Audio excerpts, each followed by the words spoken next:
Hi, everyone. I'm Kenny Ng from Hong Kong. I'm a professor and researcher of Chinese language cinema, visual culture, and the Chinese diaspora.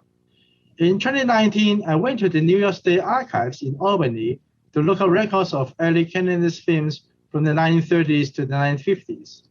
The archives has collected censorship records and scripts of important Chinese language films as part of their motion picture scripts collection. I'm very thankful for the staff and colleagues for their great help, which makes my trip very rewarding.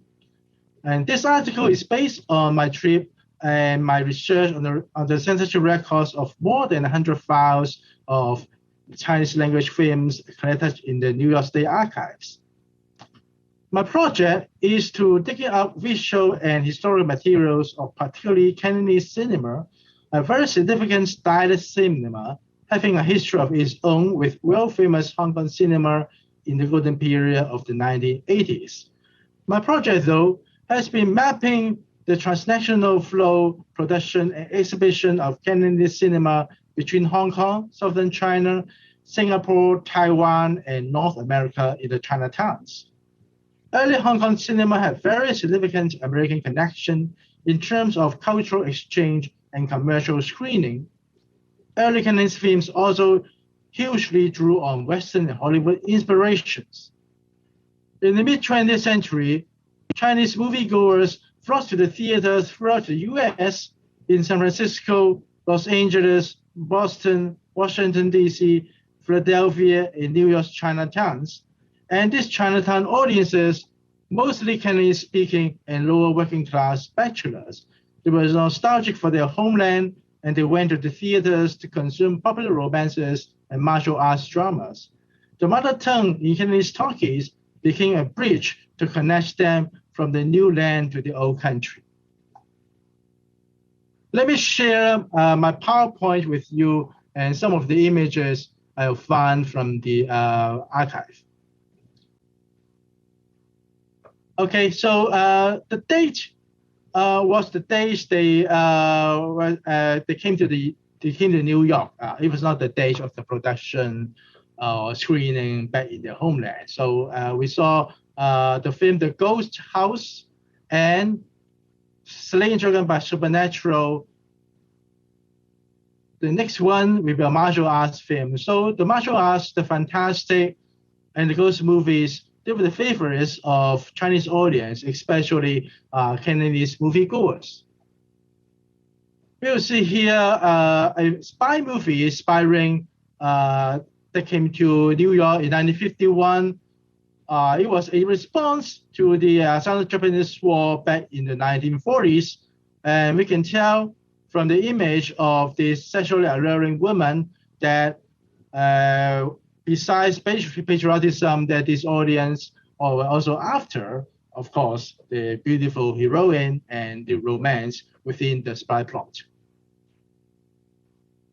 Here with another patriotic film, Fire Over Shanghai, we can tell from the images, it was kind of like Cantonese version of Gone with the Wind. And on the right-hand side, you will see a dancing scene, a dancing girl, and it is where the censor got nervous and they asked to cut the scenes of the dancing movements, which they term as indecent. Here you have She Goes to War, a patriotic film, war film, which turned into comedy, okay, so which is also a favorite of Cantonese audience.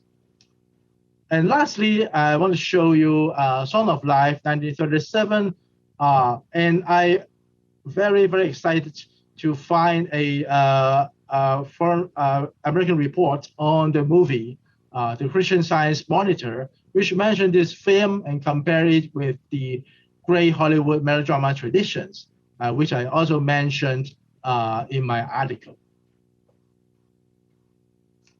Okay, let me jump out from the share screen.